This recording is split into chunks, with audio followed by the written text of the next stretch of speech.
Tahun Baru Imlek 2025 bertepatan pula dengan 2576 Kongzili yang akan dirayakan di hari Rabu 29 Januari 2025. Hari libur ini tentunya berdasarkan hasil dari surat keputusan bersama atau SKB dari 3 menteri yang dimana nantinya masyarakat Indonesia, khususnya masyarakat yang memiliki keturunan dari etnis Tionghoa akan bersama-sama merayakan hari besar mereka yang penuh makna budaya dan juga sukacita. Untuk itu pada hari ini tentunya dalam acara Bincang Spesial telah hadir tamu kita yang spesial dan tentunya sangat memiliki pengalaman yang luar biasa spesial dalam budaya dan juga etnis Tionghoa. Telah hadir di studio bersama saya hari ini ada Ko Alex. Halo. Halo. Apa kabar Ko? Baik Sila, terima kasih. Baik, luar biasa senyumnya ya, sangat melambangkan kebahagiaan menyambut tahun baru Imlek ini. Baik, Ko Alexander Raymond Lim Kim Huat sendiri biasa juga terkenal dengan panggilan dari Ko Alex Chung nih. Nah, Ko Alex ini kabarnya konon merupakan salah satu pendiri dari Tiongki. Mungkin boleh dijelaskan sedikit Ko apa itu sebuah gerakan ataupun komunitasnya? Ya, terima kasih Sila. Jadi Tionggi itu adalah sebuah gerakan independen ya, yang saya berfokus pada bagaimana mengumpulkan generasi muda untuk ikut terlibat dalam proses dokumentasi baik tradisi, budaya maupun kisah-kisah para tokoh-tokoh Tionghoa di Indonesia. Jadi prosesnya ini mulai dari menulis, mengumpulkan bukti-bukti sejarah, lalu berkeliling mewawancarai para tokoh dan sebagainya dengan tujuan supaya nanti ada dokumentasi terkait peninggalan atau kisah-kisah tentang Tionghoa di Indonesia. Demikian.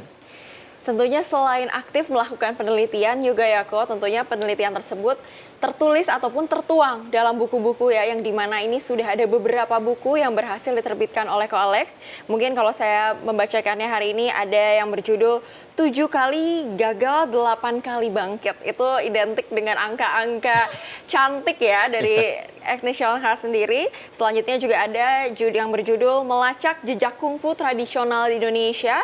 Kemudian ada pula dengan judul Perayaan Tionghoa di Indonesia, Tionghoa di Quora, Tionghoa merajut keindonesiaan dan lain sebagainya ya Ko ya. Wah luar biasa sekali. Dan ini sudah kurang lebih mulai menulis dan merilis buku ini sejak tahun berapa nih Ko?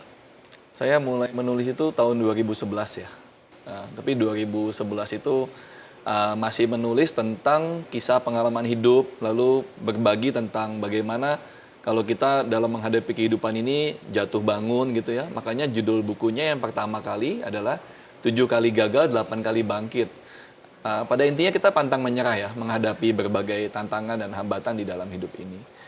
Oke, dan tentu saja Ko Alex tidak berhenti sampai di situ saja ya. Betul. Saat ini juga konon katanya Ko Alex juga menempuh pendidikan kembali ya Ko, pasca sarjana di Universitas Negeri Semarang. Ya, betul. Dan juga mengambil jurusan yang memperdalam lagi nih mengenai ilmu dan kesastraannya. Iya, di bidang kajian sejarah ya, sejarah publik di UNES disingkatnya, Universitas Negeri Semarang. Baik, luar biasa sekali pemirsa. Tentunya dari backgroundnya sendiri sudah sangat jelas Ko Alex ini sangat mendalami mengenai kebudayaan dan juga etnis Tionghoa. Untuk itu langsung saja nih Ko, pasti sudah banyak juga nih yang bertanya-tanya. Pasti masyarakat juga senang karena mendapatkan hari libur ekstra di bulan Januari ini. Namun sebenarnya apa sih Ko makna dari perayaan Imlek di tahun ini itu sendiri? Kata muasalnya tuh dari mana? Ya, jadi sebelum kita masuk lebih dalam ya Cila ya, ke dalam Imlek, yang mungkin perlu dibahas di awal adalah asal kata Imlek itu dulu, karena Imlek itu merupakan bahasa Hokkien, dialek Hokkien gitu, yang merupakan salah satu subsuku dari etnis Tionghoa di Indonesia. Dulu lebih banyak pendatang dari wilayah Fujian atau Hokkien yang tiba di Nusantara. Nah, sehingga menyebabkan lebih banyak bahasa Hokkien yang digunakan dalam keseharian kita, termasuk Imlek tadi. Imlek itu kan dari 2 suku kata sebenarnya, Im dan Lek. Nah, kalau Mandarinnya Yinli, artinya adalah lunar kalender atau kalender bulan. Mengapa? Karena memang masyarakat Tiongkok itu menggunakan kalender bulan sebagai patokan mereka, sebab di sana memiliki 4 musim ya. Nah, kalau di kita kan hanya 2. Nah, itu kata-kata Yinli itu Mandarin, kemudian di bahasa Hokkien menjadi Imlek. Nah, itulah yang kita menyebutnya Hari Raya Imlek gitu. Tapi sebenarnya lebih tepatnya lagi bukan Hari Raya Imlek, tetapi Hari Raya Xinjia. Mengapa? Karena Xinjia itu juga berasal dari bahasa Hokian, yang berarti bulan pertama di dalam kalender Imlek. Jadi bulan Januari ya maksudnya gitu. Itu digunakan mengacu kepada bulan awal masuknya musim semi di Tiongkok. Nah, itu yang dirayakan oleh masyarakat Tiongkok di seluruh dunia yang masih menganut budaya Konfusianisme ya, termasuk di Korea, di Vietnam, di Hong Kong, di Malaysia, Singapura, dan berbagai daerah yang ada masyarakat keturunan Tionghoa di sana. Nah, ini menjadi bahasa yang kemudian memasyarakat di Indonesia mungkin lebih populer Imlek, tetapi kalau di kalangan kita masyarakat Tionghoa lebih menggunakan Xinjia gitu. Tentunya juga ada subetnis lain selain subetnis Hokian seperti dari Teochew, dari Kanton, Konghu ya, ada juga dari berbagai Hai Lu Feng dan sebagainya. Hakka itu menggunakan dialek yang berbeda-beda. Tetapi karena kita di Nusantara waktu itu lebih banyak yang masuk dari Hokian, sehingga bahasa Hokian lebih merakyat gitu. Itu yang mungkin kalau Cila pernah dengar istilah loteng. Betul. Nah, loteng atap ya, itu juga dari bahasa Hokian, laoteng gitu. Tahu dari tofu gitu ya. Bakmi yang kita makan itu juga dari bahasa Hokian gitu. Oke, jadi sebenarnya panjang sekali ya perjalanan perubahan-perubahan nama itu hingga sampailah diadaptasinya ke Indonesia yang kita Betul. gunakan sampai hari ini. Dan tak hanya terbatas pada kata perayaan makna itu sendiri, tapi juga kita pakai dalam kehidupan sehari-hari seperti atap, lonteng, dan juga tahu yang tadi sudah Koko sebutkan. Baik, nah kok setiap tahunnya kita juga tahu nih kalau ada simbol-simbol hewan yang berganti-ganti ataupun berubah-berubah yang menjadi sebuah ciri khas dari perayaan Imlek itu sendiri. Kalau di mal-mal ataupun di jalan dan juga di kelenteng tentunya kita sudah melihat ada hewan ular, ada naga, ada monyet, dan lain sebagainya. Nah, sebenarnya apakah relevansinya dari hewan-hewan tersebut yang kuat ataupun yang membuat itu hubungannya menjadi erat dan melekat dengan perayaan Xinjia itu sendiri? Nah, kalau kita bicara tentang 12 sio ya, di dalam urutan 12 sio, tahun Imlek 2025 ini kita memasuki tahun ular ya. Dia merupakan tahun ular dengan unsur atau elemen kayu nih kali ini. Nah, pada unsur kayu ini juga ada unsur lainnya. Jadi kita selain bicara sio yang jumlahnya 12, mulai dari naga ya, ular, kambing, dan seterusnya, itu juga masing-masing unsur yang melengkapi dari sio itu juga ada, yaitu 5 unsur atau wusing. Ada elemen logam, kayu, tanah, air, api. Nah, kebetulan di dalam perhitungan tahun ini adalah tahun ular kayu gitu. Nah, kaitannya kalau kita bicara ular sio ya sebagai suatu entitas, ya, suatu simbol, dia menyimbolkan sesuatu yang sifatnya kecerdikan. Nah, kecerdikan, lalu juga adaptasi, karena kan ular bisa hidup di. Nah, kemudian dia juga menyimpulkan mampu melewati tantangan atau rintangan. Unsur kayu sendiri dia menyimbolkan keteguhan atau keseimbangan atau harmonis. Tetapi juga pertumbuhan seperti tumbuhan kayu gitu. Sehingga kalau kita bicara Imlek tahun 2025, tentunya harapannya adalah tahun ini walaupun dipenuhi berbagai tantangan, tetapi kita mampu beradaptasi, mampu melewatinya dengan tetap stabil dengan adanya unsur kayu itu. Makanya kenapa diharapkan kalau di tahun ini bagi para pemirsa Sinpo TV yang bercita-cita tinggi, yang ingin memiliki ambisi besar, juga tetap harus mempertimbangkan harmonisnya. Jangan hanya mengejar cita-cita, tetapi juga melupakan hal-hal lainnya.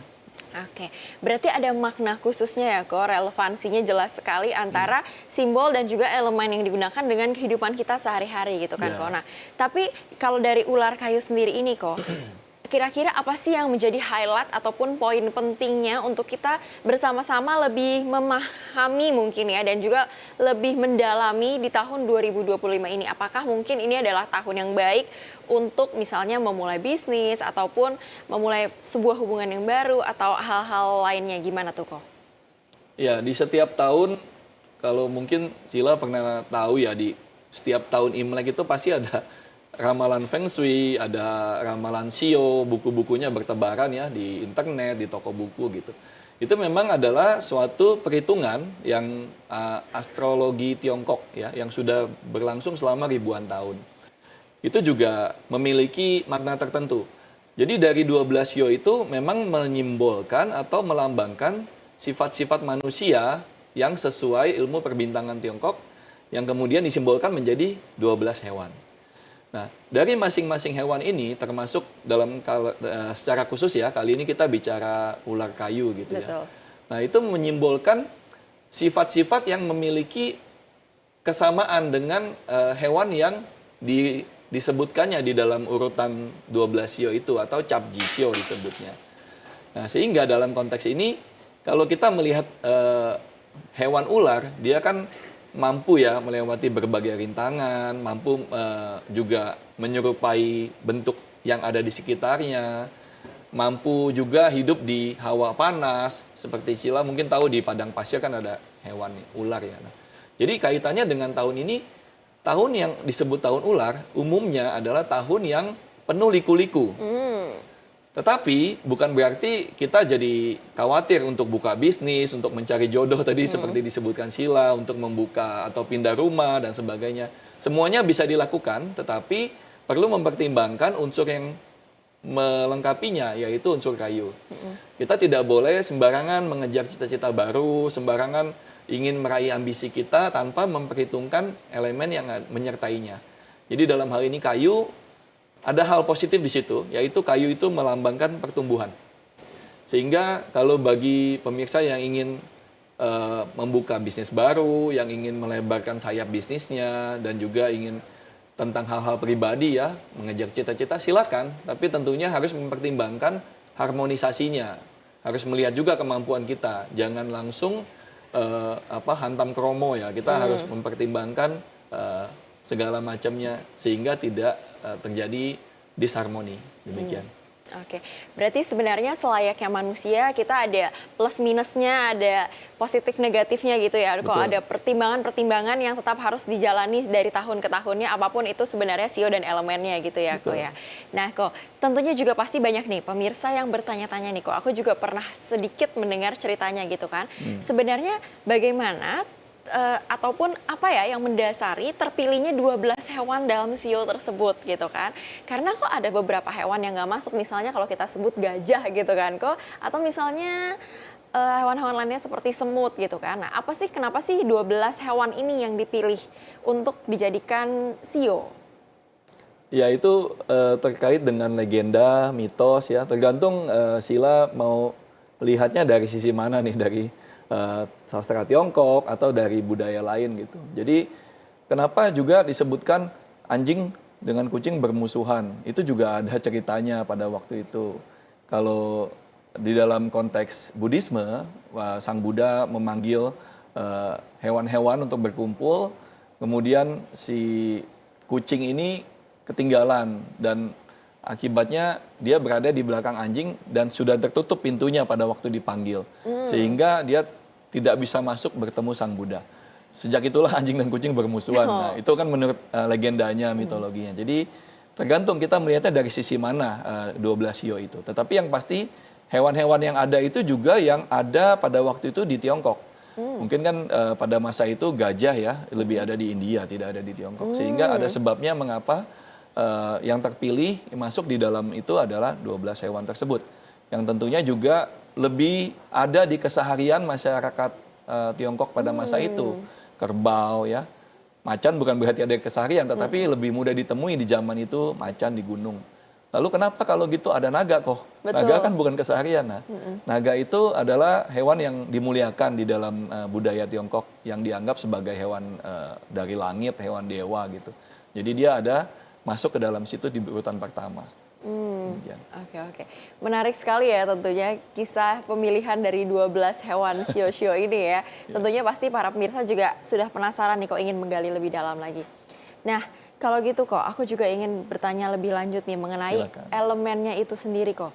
Kenapa tadi ada 5 elemen yang disebutkan, mungkin ada juga nih pemirsa yang berpikir kok tidak ada elemen udara gitu misalnya. Nah, itu Kalau pemilihan elemennya sendiri itu bagaimana tuh kok? Kalau kita bicara elemen itu pasti lebih mengacunya nanti dengan ajaran yang disebut Taoisme ya. Jadi itu akan lebih dalam, konteksnya sudah berbeda. Tetapi kalau kita bicara elemen itu memang ada 5 yang mewakili ya, dianggap mewakili tadi mulai dari unsur air, api, logam, kayu, dan emas. Nah ini unsur ini memang sudah dipilih dari ribuan tahun lalu menjadi unsur yang dianggap mewakili. Kalau kita tadi misalnya bertanya, kok nggak ada unsur udara? Nah dia kan ada di dalam unsur api di situ, karena mengandung udara di situ. Jadi unsur-unsur ini memang sudah melengkapi sejak ribuan tahun. Dan itu ada di dalam Tao Te Ching atau ajaran Taoisme di dalam. Kita akan perlu sesi terpisah untuk membahas itu karena sangat panjang dan lebar. Tetapi kalau kita bicara secara singkat, unsur-unsur ini melengkapi karakter manusia sebenarnya. Termasuk juga menjadi petunjuk di dalam seseorang ketika dia ingin menjalankan cita-citanya, ingin bertanya tadi di awal tahun, wah di Imlek ini saya sionya sio kuda, unsurnya api. Bagaimana seekor kuda api hidup di dalam tahun ular kayu? Jangan-jangan nanti kayunya terbakar, kena api begitu kan? Nah, itu yang menarik sekali ya. Kita kalau bicara itu, wah bisa panjang sekali. Nah, tetapi memang disitulah uniknya, sehingga kita seringkali memerlukan banyak masyarakat Tionghoa yang, ayo udah ganti tahun nih, udah ganti Xinjia, kita cari buku yuk. Nah, dia bahkan baca nih, mana yang ciong atau mana yang dia bentrok. Kira-kira unsur saya dengan unsur tahun ini, bagaimana mencegahnya gitu. Ada kan yang menyatakan kalau dia berunsur api, dia cocok nih dengan bisnis yang terkait api. Misalnya masakan, buka bisnis restoran gitu. Nah, tapi kan juga ada pantangan-pantangan yang harus dijaga. Jadi itu terkait dengan unsur adalah pelengkap dari sio itu tersebut. Gitu. Ada 5. Demikian. Baik, itulah dia pemirsa kurang lebih sejarah yang sudah sangat dijelaskan panjang kali lebar, namun sebenarnya masih membutuhkan banyak waktu dan ruang ya kalau untuk menjelaskannya. Betul sekali, dan nantinya kita akan mengulik lebih jauh mengenai perayaan tradisi Imlek di tahun ini. Jangan kemana-mana, tentunya masih dalam acara Bincang Spesial.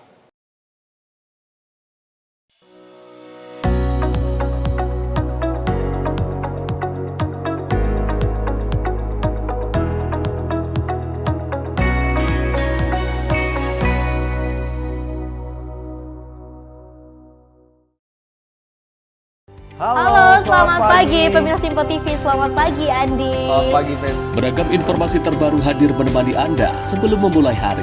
Itu memang dari Menteri Perhubungan juga mendukung, Betul. dari Menteri Keuangan juga mendukung, dan kita sebagai masyarakat pun juga harus mendukung. Mengangkat isu yang tengah menjadi pembicaraan paling hangat. Semarakan pagi Anda bersama Menyapa Pagi. Setiap Senin hingga Jumat pukul 6 pagi. Hanya di Simpo TV. Kami hadir dengan rangkaian informasi dari berbagai penjuru dunia. Topik dan isu yang tengah menjadi sorotan mancanegara dikemas dengan lengkap untuk Anda.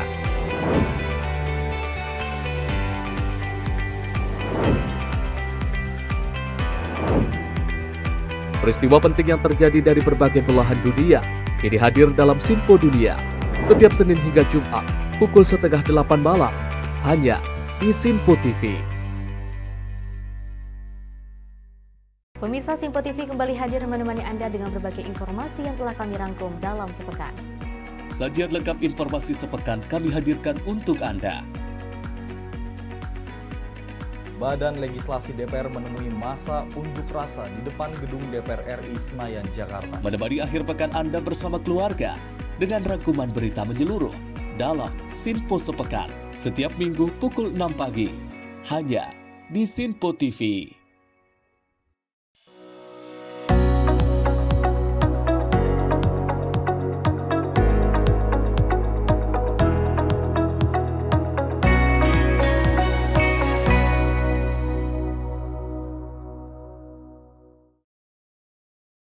Halo pemirsa, Anda kembali masih menyaksikan Bincang Spesial tentunya dalam perayaan edisi Imlek ataupun Xinjia, masih bersama Ko Alex di sini.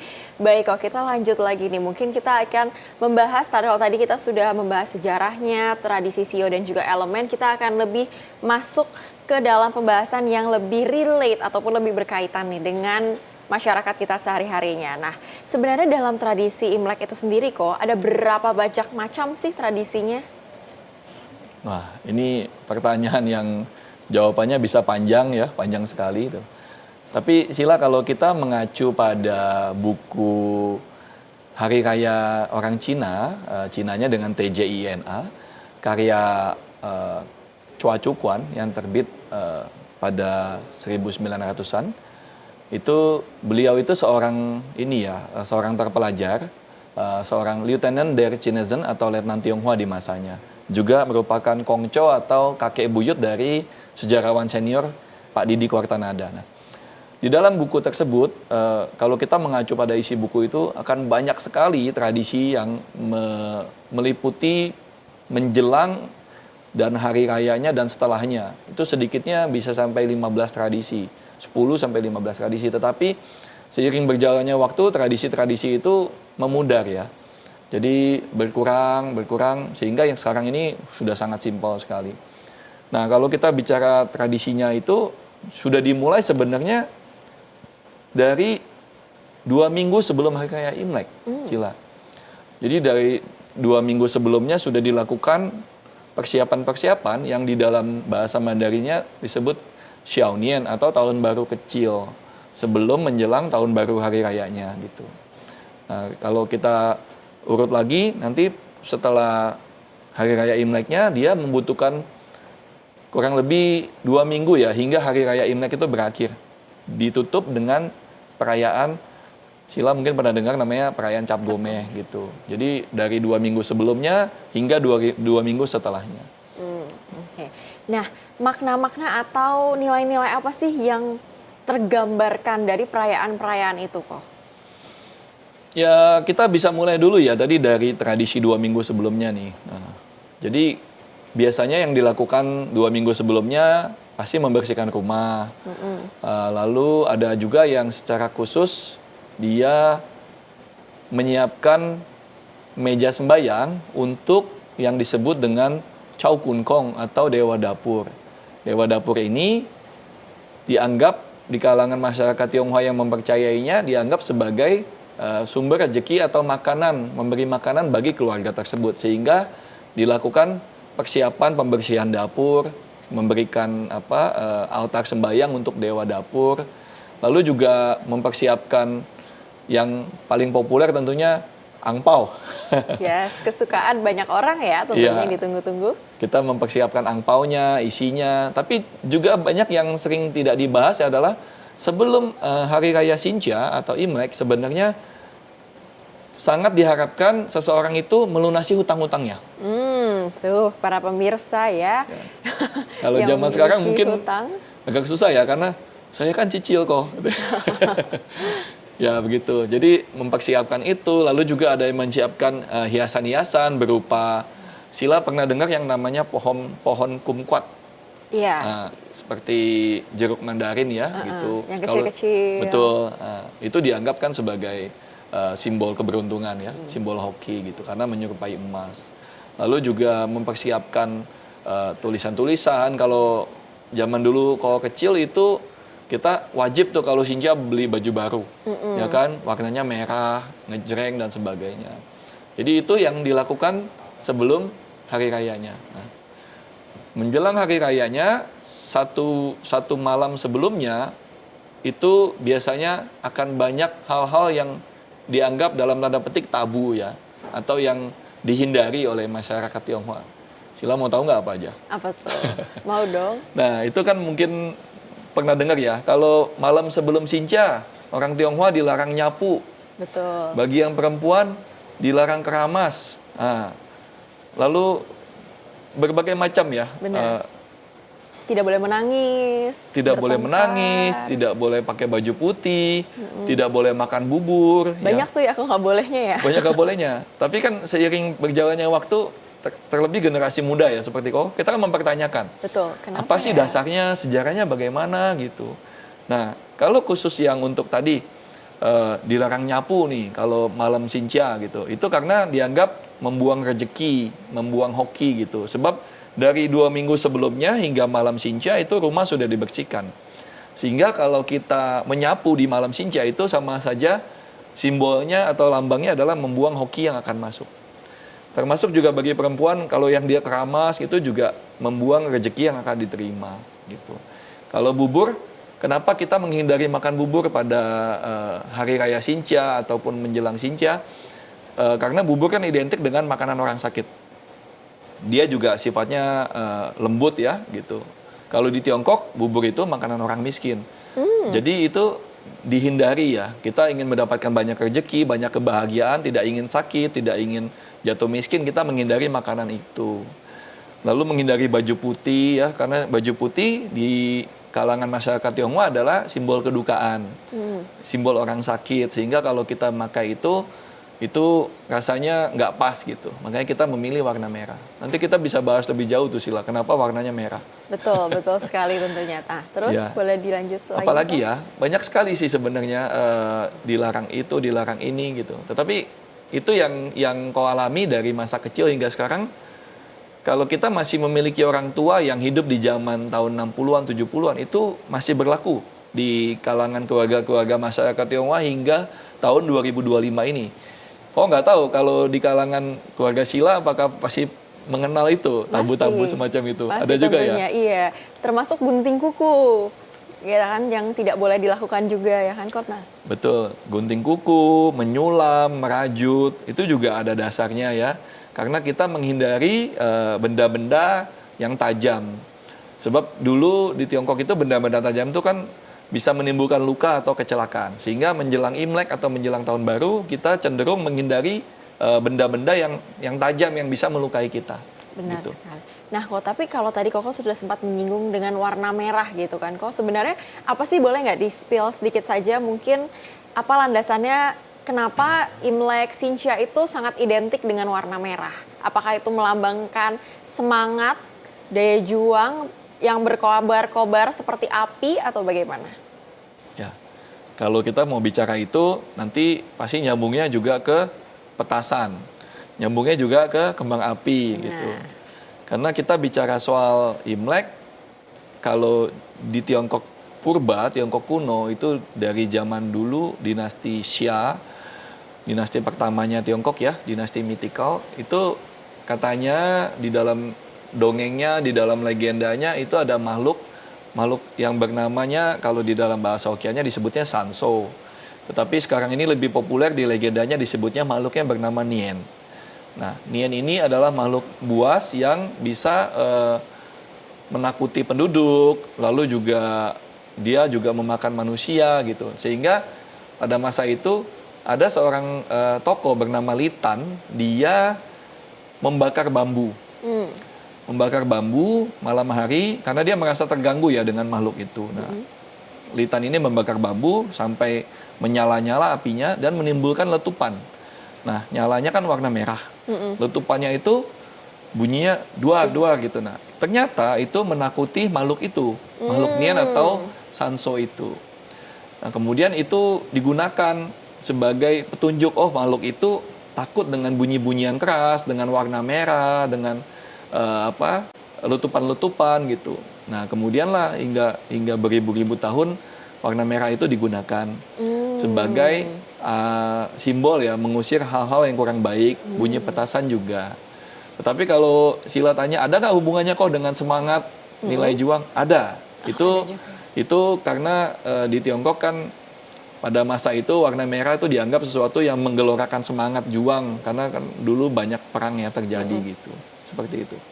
Jadi benar-benar kalau kita bisa mengambil sedikit kesimpulan benang merahnya bahwa setiap elemen-elemen ataupun barang-barang yang ditunjukkan dari perayaan Xinjia ini sendiri memiliki makna masing-masing ya dalam setiap kehidupan Betul, kita gitu ya. Kok betul. selalu pokoknya ada pengertian dan juga ada makna khususnya. Wah, keren dan luar biasa sekali nih. Oke deh kok. Nah, selain tadi identik dengan warna merah dan juga kembang api, perayaan Imlek ataupun Xinjia juga identik dengan makanan khas seperti kue keranjang nih kok. Betul. Nah, kira-kira apa sih makna dari kue keranjang itu sendiri? Nah, kue keranjang ini kan sering disebutnya dalam bahasa Mandarin Nian Kao.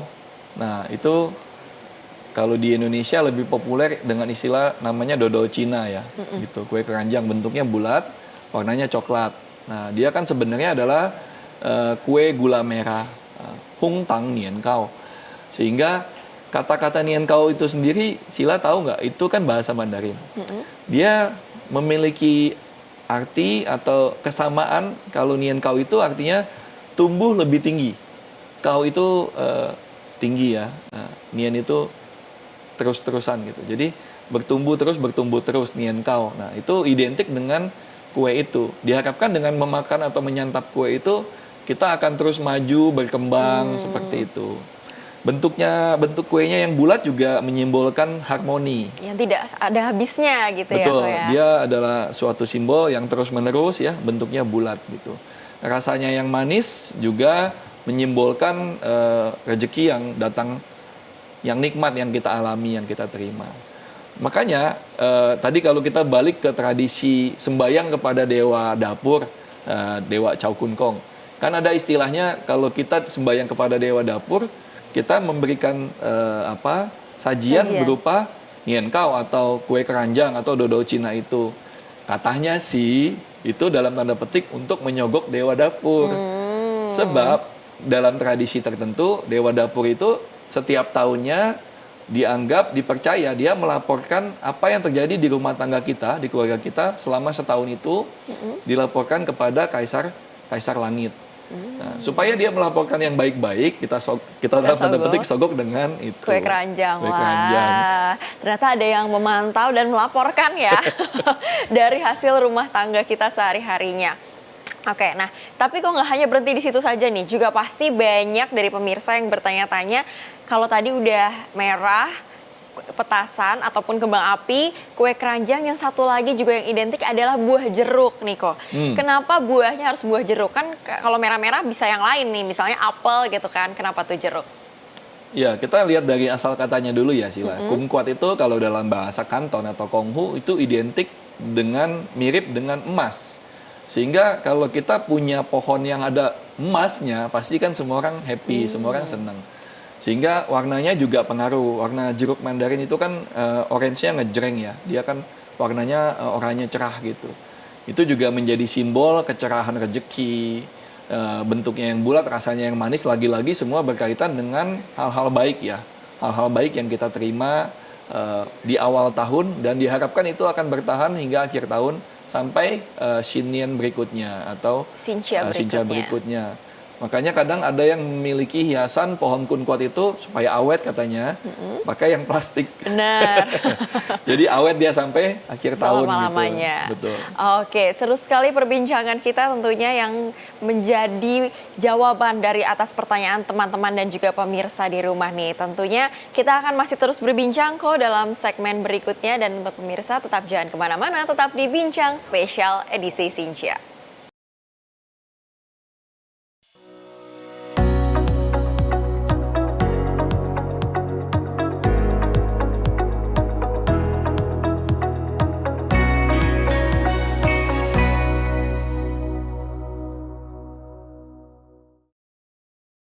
Halo, selamat malam pemirsa. Senang sekali rasanya kami mengisi ruang informasi Anda. Akhiri aktivitas Anda dengan rangkuman perkembangan peristiwa yang terjadi sepanjang hari.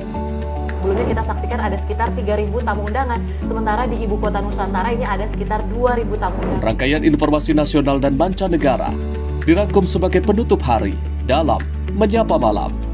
Setiap Senin hingga Jumat pukul 8 malam. Hanya di Sinpo TV. Halo pemirsa, kami kembali hadir dengan sejumlah informasi yang kami himpun dari berbagai penjuru dunia. Rangkaian informasi yang membuat akhir pekan Anda begitu bermakna. Sebuah kelompok di Afrika Selatan memberikan layanan pertunjukan film dengan tenaga surya. Berita yang menjadi sorotan media dari dalam dan luar negeri. Kami hadirkan untuk menemani pekan Anda dalam Sinpo Dunia Sepekan. Sabtu dan Minggu pukul 9 pagi. Hanya di Sinpo TV.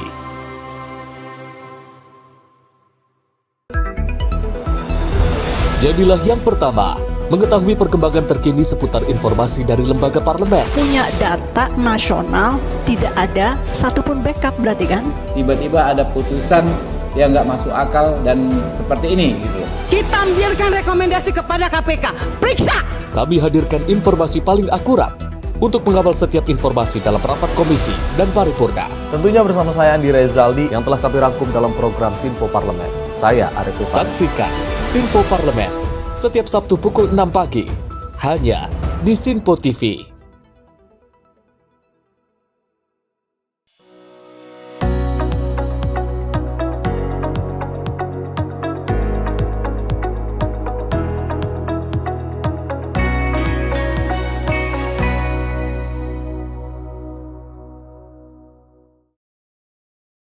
Halo pemirsa Sinpo TV, kembali lagi dalam acara Bincang Spesial edisi Imlek 2025. Tentunya masih bersama saya Priska Priscilla dan Ko Alex yang luar biasa sekali membahas dan juga sangat mengerti mengenai budaya Tionghoa pada khususnya. Oke Ko, kita lanjut lagi. Tentunya dalam perayaan Imlek ataupun Xinjia setiap tahunnya, terutama anak-anak itu pada bersorak-sorai nih karena menanti dan juga menunggu agar mereka mendapatkan angpao ataupun hangpao yang berwarna merah-merah. Nah, namun tentunya juga kita pasti sering dengar nih untuk teman-teman yang beretnis Tionghoa, kalau yang memberikan angpao itu hanyalah orang-orang yang sudah menikah. Nah, itu kenapa ya kok kira-kira seperti itu? Oke. Nah, kalau kita, karena ini saya diwawancara di Sinpo TV ya, jadi kita bisa melihat contohnya Sila, salah satunya di Surat Kabar Sinpo edisi tahun 1940, dan juga edisi 1920-an, nomor 133. Di sana dituliskan bahwa angpao itu diberikan kepada anak-anak. Jadi sebenarnya secara tradisi angpao itu adalah hanya untuk anak-anak gitu. Di dalam buku almarhum Kong Chow Choa Chukuan yang berjudul Hari Raya Orang Cina tadi, dinyatakan angpao sejatinya adalah untuk anak-anak usia 1 tahun hingga 10 tahun. Spesifik ya? Iya, itu sejatinya awalnya. Terus apa simbolnya gitu? Yaitu untuk menunjukkan bahwa kita sebagai yang lebih tua mendukung mereka untuk bertumbuh, mendukung mereka untuk maju gitu. Kita berikan Modal gitu istilahnya ya. gitu, bentuk dukungan. Lalu di dalam amplop merah, kalau di dalam bahasa Mandarinnya hung pao, tetapi di dalam bahasa Hokkien hung menjadi ang sehingga angpao gitu. Nah, angpao ini yang kemudian warna merahnya tadi tentunya berkaitan dengan semangat, rezeki begitu tadi ya. Nah, itu yang kemudian terus dilakukan tradisinya dari ribuan tahun hingga ke saat ini. Kemudian siapa yang memberikan angpaonya? Nah, tentunya yang sudah berpenghasilan, yang sudah bekerja gitu ya. Dia ingin memberikan angpao, mendukung kepada yang lebih tua. Dalam perkembangannya, angpao ini tidak cuma diberikan kepada anak-anak. Nah, mungkin kepada kerabat, keluarga, saudara gitu ya. Pokoknya yang lebih muda dari dia kasih. Tetapi ada juga yang menyatakan, boleh nggak nih saya punya penghasilan, saya kasih gitu. Boleh walaupun saja. belum menikah gitu ya? Walaupun belum menikah gitu. Itu sebenarnya boleh saja untuk saat ini. Tetapi mengapa demikian? Karena dulu kamu aja belum nikah, kamu tuh belum stabil, kamu tuh belum dianggap seperti itu. Belum mapan. Sebaiknya kamu simpan uangnya untuk kamu menikah. Betul. Kalau kamu sudah menikah, kamu sudah mapan, bolehlah kamu bagi-bagi rezeki begitu. Tetapi ada juga sebaliknya nih, Cila. Kalau kita mau kasih angpao, kau misalnya mau kasih angpao, dulu keponakan kau ini belum nikah. Di tahun Imlek berikutnya dia ternyata sudah menikah. Nah, dia tidak perlu dikasih lagi. Oke. Tapi apakah misalnya kalau yang sudah menikah itu usianya bahkan lebih muda, tetap boleh memberikan kepada yang tua? Boleh, sepanjang yang tuanya memang belum menikah. Begitu. Atau kepada keponakan yang lain gitu.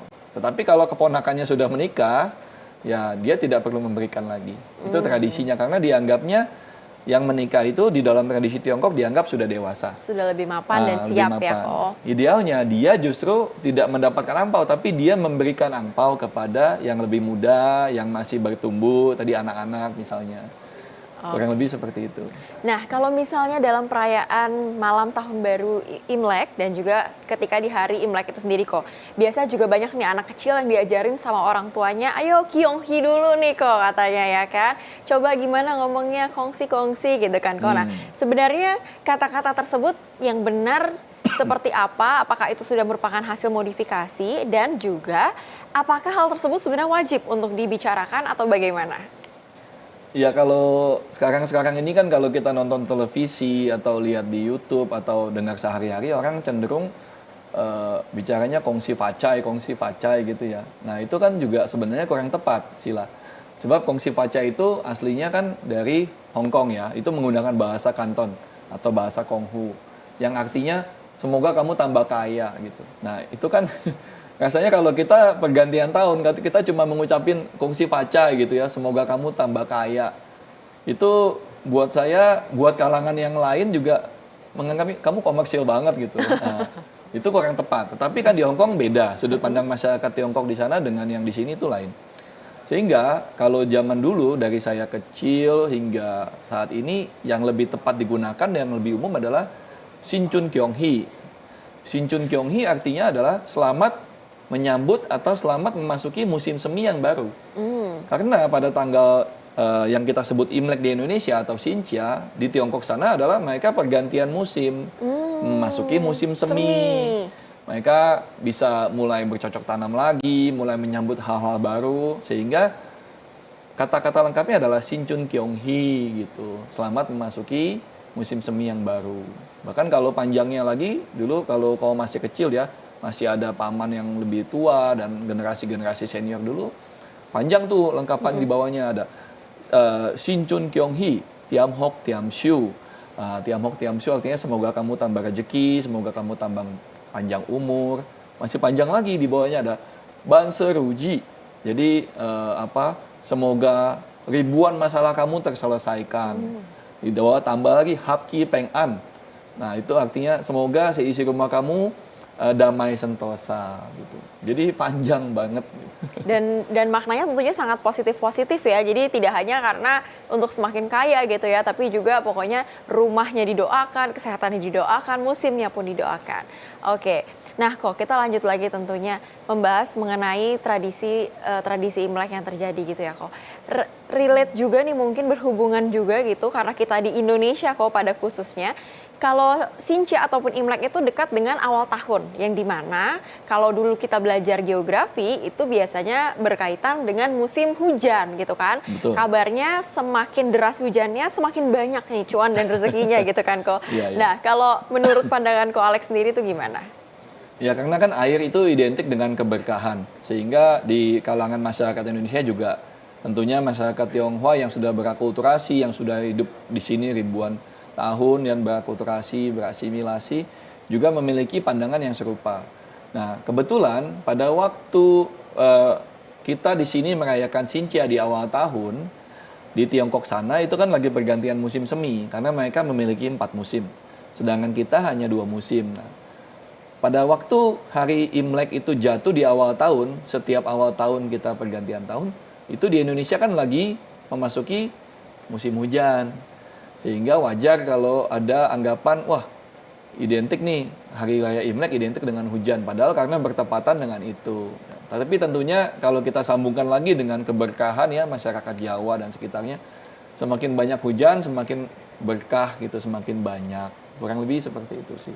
Oke, karena kita tinggal di Indonesia aja ya kok ya. Betul. Berarti. Nah kok, kalau Koko dan aku sendiri kita sama-sama berketurunan ataupun memiliki etnis darah Tionghoa di Indonesia gitu kan. Koko yang hidupnya sudah lebih panjang. Bagaimana sih menurut pandangan Koko mengenai perayaan ataupun selebrasi perayaan Imlek di Indonesia saat ini gitu? Apakah sangat jauh berbeda dengan zaman dulu atau makin tahun makin meriah atau malah makin tahun sebenarnya makin simpel, Tiko? Nah ini menarik ya Sila pertanyaannya. Kalau kita melihat pada surat kabar Kengpo ya, yang dulu kalau Sila mau kulik sejarahnya itu saing-saingan nih dengan Sinpo ya dulu di masa tahun 1900-an awal. Nah, di Kengpo tahun 1930-40 itu dinyatakan dengan jelas bahwa perayaan Imlek pada masa itu amat sangat meriah. Dalam arti pagi-pagi jam 4 subuh atau jam 5 subuh itu masyarakat Tionghoa sudah bangun dari tidurnya, sudah melakukan ritual sembahyang kepada leluhur, kepada dewa, kepada langit, kepada Tuhan, sudah sampai jam 5. Kemudian dari jam 5 pagi sampai jam 9 pagi itu masyarakat masak ya dengan masakan-masakan khas, kuliner-kuliner khas yang juga sudah berakulturasi. Salah satunya ikan bandeng ya, ada macam-macam sekali itu. Nah, kemudian mereka setelah menikmati santapan pagi, sarapan pagi, lalu keliling ke tetangga-tetangga, kerabat, keluarga. Yang mana pada waktu mereka keliling, mereka akan melihat, tercatat di dalam koran Sinpo dan Kengpo, itu tercatat bahwa sepanjang jalan itu ada banyak tari-tarian, lalu ada banyak orang yang melakukan sekedar menonton atau melakukan tradisi seperti tarian liong, barongsai. Juga ya uniknya di sini Sila ya, banyak masyarakat juga yang mengiringi menggunakan alat musik Jawa, gamelan, kentungan dan berbagai macam ya nama-nama tradisionalnya. Saya tidak terlalu hafal.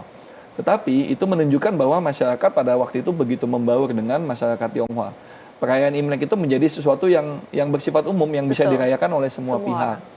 Dan pada waktu itu nanti kalau pemirsa bisa melihat beberapa foto yang ditampilkan, itu ada tuh yang disebut dengan tradisi Chunggi ya. Jadi dia berdiri di atas egrang dengan riasan-riasan ala Tionghoa zaman dulu. Di dalam koran Sinpo dan Kengpo juga mencatat kendaraan-kendaraan itu keluar ya, kendaraan-kendaraan yang pada zaman dulu sangat terbatas ya. Mungkin kita menyebutnya oplet atau bemo atau apa, itu keluar ya. Lalu ada juga pada malam harinya diadakan pasar malam. Nah, pasar malam itu juga sekaligus menjadi ajang pencarian jodoh muda-mudi pada masa itu. Muda-mudi Tionghoa pada masa itu. Jadi mereka menikmati berbagai sandiwara Tionghoa, ada wayang potehi, wayang orang yang saat ini bisa dibilang sudah punah ya, mungkin tidak ada lagi gitu. Jadi berbagai macam itu begitu meriahnya. Sehingga kalau tadi zaman sekarang gimana kok gitu kan. Nah, kalau kita bandingkan tentunya ini juga tidak lepas dari sejarah ya. Kita perlu mundur sejenak. Imlek atau Xinjia itu dijadikan hari libur justru pada pemerintahan zaman Jepang. Pertama kali. Zaman Jepang itu memberikan bangsa Indonesia atau masyarakat Tionghoa yang ada di Indonesia itu sebagai hari raya libur resmi. Itu terjadi tahun 1943. Karena Jepang itu bermusuhan dengan budaya tradisi barat. Sedangkan masyarakat yang ada di Indonesia pada waktu itu masyarakat Tionghoa. Sehingga masyarakat Tionghoa diberikan hari libur oleh Jepang.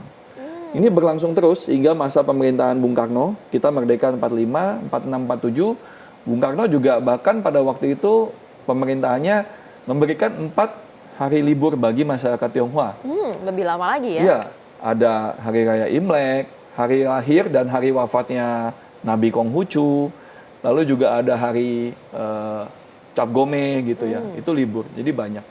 Kemudian ya setelah pemerintahan Orde Lama selesai, masuklah Presiden Soeharto Orde Baru, dan terjadilah itu tragedi ya selama 32 tahun. Kebudayaan Tionghoa dikekang, libur itu dicabut, sehingga mengakibatkan drastis dari yang tadi kau cerita begitu semaraknya ya perayaan Tionghoa masa itu, akulturasi, semua masyarakat berbaur itu menjadi hilang. Nah setelah Orde Baru selesai tahun 98, kemudian berkat jasa almarhum Presiden Gus Dur membuka kembali semua itu. Kemudian tahun 2002 oleh Presiden Megawati diresmikan kembali menjadi hari libur lagi. Jadi 2 jasa presiden itu ya dari Presiden Gus Dur dan Presiden Megawati, akhirnya kita menikmati lagi libur seperti dulu. Tetapi kemeriahan udah beda cerita. Betul. Karena akibat 32 tahun itu sudah banyak yang hilang. Benar, terjadi perubahan drastis ya. Sampai saat ini dari yang 4 hari jadi tinggal 1 hari. Betul. Dari yang sangat semarak dengan menggunakan alat tradisional Jawa menjadi di mal-mal saja mungkin ya. Itu pun dengan gedebak-gedebuknya di mal-mal itu aja. Sila mengalami juga ya. Jadi kalau Xinjia zaman sekarang itu kan mungkin sebatas kunjungan ke keluarga. Betul. Ya. Atau makan bersama di mall. Sila mungkin udah nggak pernah dengar lagi. Oh, kalau dulu Xinjia itu ada pasar malam, ada wayang orang, wayang potehi.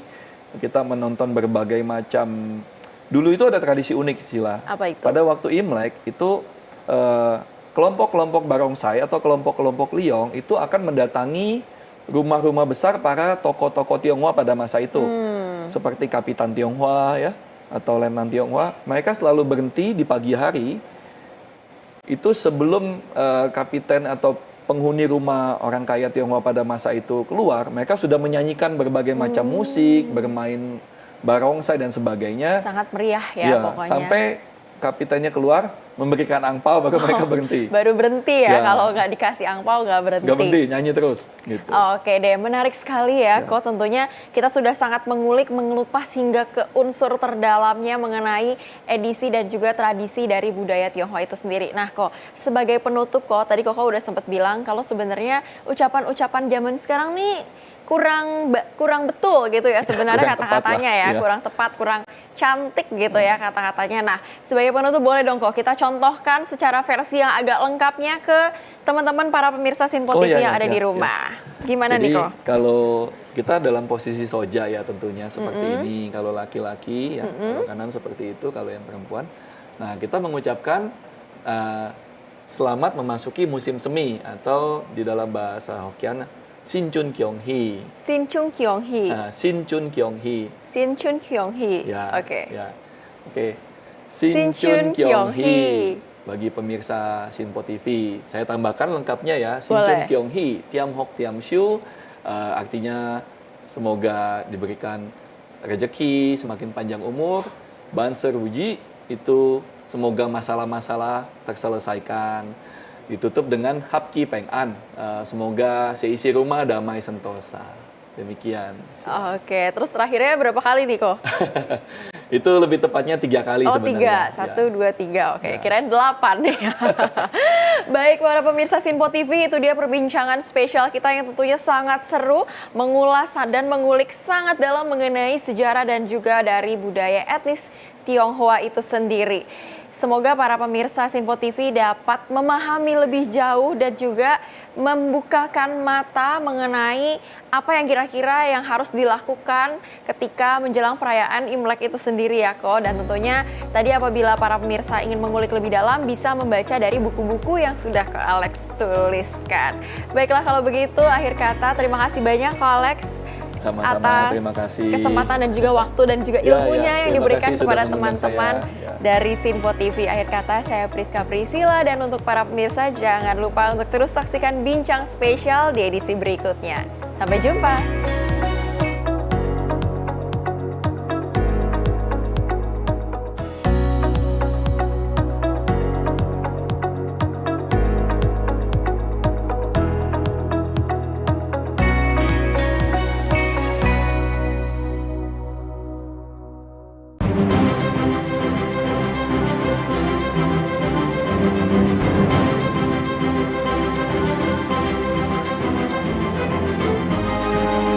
Sinpo TV, News, Sport, Entertainment.